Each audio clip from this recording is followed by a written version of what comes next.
everyone, welcome to channel Nitrix. Today we are going to unbox the K36S handheld console. Upon opening the box, the first thing you notice is the simple and neat packaging. The device comes well protected along with a charging cable and a few small user manuals. The external design of the console is very elegant, with a body made of high-quality plastic. The device runs on Linux OS, featuring 1 GB of RAM and 8 GB of internal storage, with support for expandable storage up to 256 GB. It is powered by the simple yet capable K36S processor. The screen is a 3.5-inch IPS display with a resolution of 640 by 480, and it looks fantastic at first glance.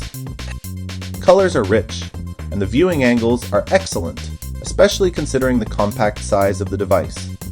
It also comes with a Mali-G31MP2 GPU running at 520 MHz. Some heavier games required minor tweaks in settings to run smoothly. The 3000 mAh battery was enough to power the device for over 4 continuous hours, making it perfect for travel or long gaming sessions. The screen brightness is strong, and the device is available in 5 different colors. The black upper screen is appropriately sized compared to the buttons, which are visually well distributed to support long-term. Use the design features, a logical button layout with a circular D-pad on the left side and colored letter buttons on the right side that divide. The device is very comfortable to hold with a balanced button arrangement. On the back of the device there are L2 and R2 buttons positioned comfortably, so they are easy to reach with the fingers during gameplay.